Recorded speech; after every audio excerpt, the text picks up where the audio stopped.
తెలుగు భాషాభిమానులకు స్వాగతం. నేను మీ భాస్కరాచార్య చింతాడ. తెలుగు భాషను నేర్చుకునే ప్రయత్నంలో మనం అక్షరాలు, గుణింతాలు నేర్చుకున్నాం. అచ్చుల గుర్తులను గుణింతపు గుర్తులుగాను, హల్లుల గుర్తులను ఒత్తులుగాను గుణింతాల్లో నేర్చుకున్నాం. అయితే ప్రస్తుతం గుణింతాలు నేర్పుతున్నప్పుడు పిల్లలకు సౌలభ్యం కోసం కొన్ని అక్షరాలను విడిచిపెట్టి గుణింతాలు నేర్పడం జరుగుతుంది. ఆ విడిచిపెట్టిన అక్షరాలు మనకు ఉపయోగంలో ఉన్నా వాటిని మనం నేర్చుకోలేని స్థితిలో ఉన్నాం కాబట్టి పిల్లలు దాన్ని సక్రమంగా అర్థం చేసుకోలేక రాస్తునేటప్పుడు తప్పులు రాయడం జరుగుతుంది. ఇప్పుడు ఏదైతే మనం సౌలభ్యం కోసం విడిచిపెట్టిన అక్షరాలు ఏవైతే ఉన్నాయో ఆ అక్షరాలను నేను చెప్పడానికి మీ ముందుకు వచ్చాను. మరి ఈ వీడియోలో గుణింతాలు నేర్చుకునేటప్పుడు పాత రోజుల్లో ఏ విధంగా నేర్చుకున్నారు, వాళ్ళు తెలుగు భాషను అంత చక్కగా ఎందుకు చదవగలుగుతున్నారు, మాట్లాడగలుగుతున్నారు, మన ఈ తరం పిల్లలు ఆంగ్ల మాధ్యమంలో చదువుతున్న పిల్లలు తెలుగు భాష నేర్చుకోవడానికి ఎందుకు అంత కష్టపడుతున్నారు మనకి అర్థమవుతుంది. ఎందుకంటే ఎక్కువగా ఆ రోజుల్లో తెలుగు మీడియం స్కూల్స్ ఉండేవి. ఆ స్కూల్స్లో అందరూ తెలుగు మీడియంలోనే చదువుకుంటూ ఉండేవారు కాబట్టి తెలుగు భాష మీద ఎక్కువగా పట్టు ఉండేది. నేటి కాలంలో ఇంగ్లీష్ నేర్చుకోవడం అనేది గొప్ప విషయంగా పరిగణిస్తున్నారు. కాబట్టి తెలుగు భాష నేర్చుకోవడానికి పిల్లలు కూడా అంతగా సహకరించడం లేదు. తల్లిదండ్రులు ఈ విషయమై ఆలోచించగలరు. అయితే ఈరోజు నేను గుణింతాలు నేర్చుకునే సమయంలో మనం కొన్ని అక్షరాలను స్కిప్ చేసేసి వదిలిపెట్టేసి కొన్ని అక్షరాలు నేర్చుకుంటున్నాం. అయితే ఈరోజు నేర్చుకోకపోతున్న విషయం తల్లిదండ్రులు ముఖ్యంగా గ్రహించాలి, గమనించాలి. మనం కాఖ గాఘ ఇంగ చాఛా జాఝా ఇణే టాటా డాఢానా తాత్తా దాద్దానా పాప్ప బాబ్బామా ఈ అక్షరాలు ఉన్నాయి కదా. ఈ అక్షరాల్లో చివరినున్న అక్షరాలను అనునాసికములు అంటారు. ఇది మనందరికీ తెలిసిందే. అనునాసికములు అని వేటిని అంటారు అంటే ముక్కు సహాయమున పలుకబడే అక్షరములు. ఇంగా, ఇనే, అనా, నా, మా ఈ అక్షరాలని అనునాసికములు అంటారు. ముక్కు సహాయమున పలుకబడే అక్షరములు కావున వాటిని అనునాసికములు అంటారు. అయితే ఇప్పుడు నేను చెప్పబోయే విషయం ఈ అనునాసికములతో సంబంధం ఉన్న అక్షరం, గుణింతాలతో సంబంధం ఉన్న అక్షరం చెప్తున్నాను మీకు. మీకు ప్రస్తుత కాలంలో అచ్చులు గుర్తులను గుణింతపు గుర్తులుగా చెప్పుకుంటున్నాం. కాకు దీర్ఘమిస్తే కా గుడిస్తే కి, కా గుడి దీర్ఘమిస్తే కి, కా కొమ్మిస్తే కా కొమ్ము దీర్ఘమిస్తే కు, కాకు వట్రసుడిస్తే క్రు, కాకు వట్రసుడి దీర్ఘమిస్తే క్రు, కాకు ఎత్వమిస్తే కే, కాకు ఏత్వమిస్తే కే, కాకు ఐత్వమిస్తే కై, కాకు ఒత్వమిస్తే కో, కాకు ఓత్వమిస్తే కో, కాకు ఔత్వమిస్తే కౌ, కాకు సున్నా పెడితే కం, కాకు 2 సున్నాలు పెడితే కహ. అక్కడికి అచ్చుల ఒత్తులు గుణింతానికి ఆపాదిస్తున్నాం, అక్కడికి అయిపోతుంది. తర్వాత ఒత్తులను తీసుకొని కావత్తు, ఖావత్తు, గావత్తు అని చెప్తున్నాం. మధ్యలో ఇంకా నేర్చుకోవాల్సినవి మనకి ఒక 4 అక్షరాలు. ఇందులో చూడండి, సున్నా ఏదైతే ఉందో దాన్ని ముందు రాసి తర్వాత అక్షరాన్ని ఇలా రాసామనుకోండి, దీన్ని ఏమని చదువుతారు చెప్పండి? దాన్ని ఏమని చదువుతాను చెప్పండి, తెలిస్తే కామెంట్ చేయండి. దీన్ని కాకు దాపల సున్నా పెడితే ఇంకా ఎలా చదవాలి? దాన్ని కాకు దాపల సున్నా పెడితే ఇంకా. అలాగే షాకు దాపల సున్నా పెడితే ఇంచా, షాకు దాపల సున్నా పెడితే ఇంచా. అలాగే టాకు దాపల సున్నా పెడితే ఇంట, టాకు దాపలు సున్నా పెడితే ఇంట. నెక్స్ట్ తాకు దాపలు సున్నా పెడితే ఇంత. పాకు దాపలు సున్నా పెడితే ఇంప. అవునా? దీన్ని దాపల సున్నా అంటారు.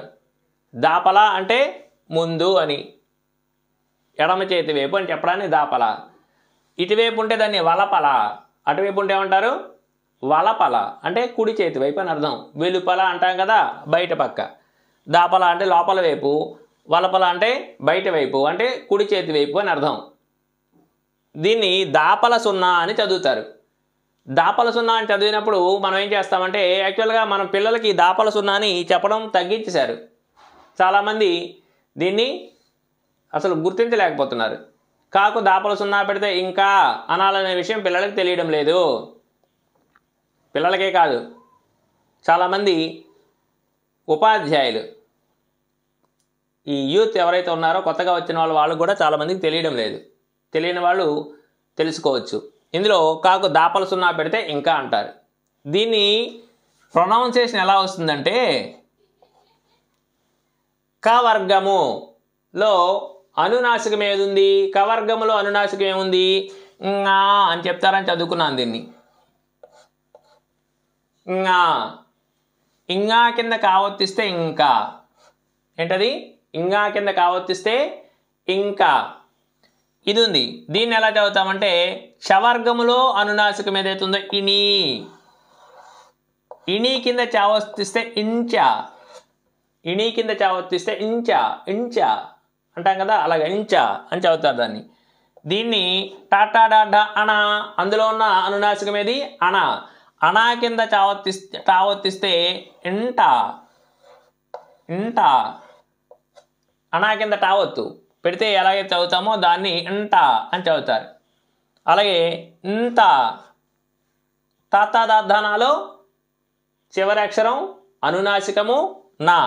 నా కింద తావొత్తిస్తే ఇంత ఎలాగుంటుందో ఇది. ఇదేంటిది? మా కింద పావొత్తిస్తే ఇంప ఎలా రాస్తామో, పాప బాబమ్మ మాలో మా కింద పావొత్తి ఎలా రాస్తామో దాన్ని ఇలా రాసుకోవాలి. అంటే ఏముంది?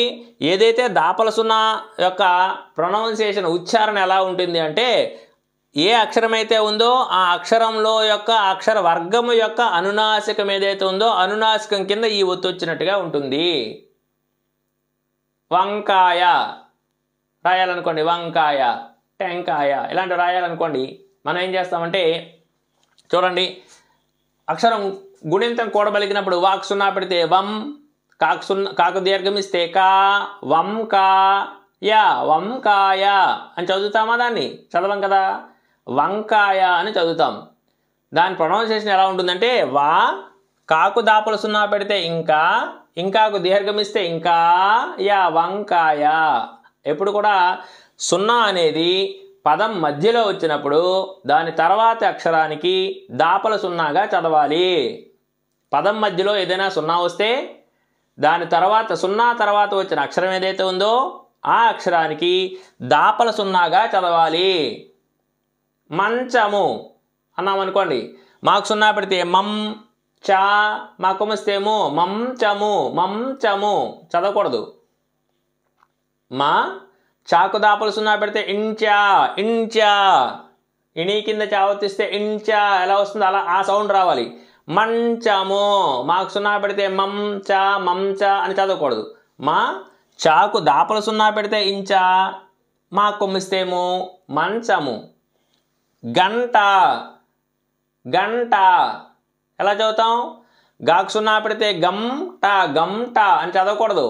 గా టాకు దాపలు సున్నా పెడితే ఇంట. ఇంట. అణా కింద టావొత్తు శబ్దం వస్తుంది. ఏమొస్తుంది అక్కడ? అణా కింద టావొత్తు రాస్తే ఎలా వస్తుందో ఆ శబ్దం రావాలి. గంట. గంట అనకూడదు, గంట అనాలి. అలాగే చింత అన్నామనుకోండి, చింత. ఇంత ఎలా వస్తుంది? శబ్దం ఎలా వస్తుంది? ఇంత. చాగుడిస్తే చీ, తాకు దాపలు సున్నా పెడితే ఇంత, చింత అనాలి. చింత అనకూడదు. అలాగే గాకు సున్నా పెడితే గంప.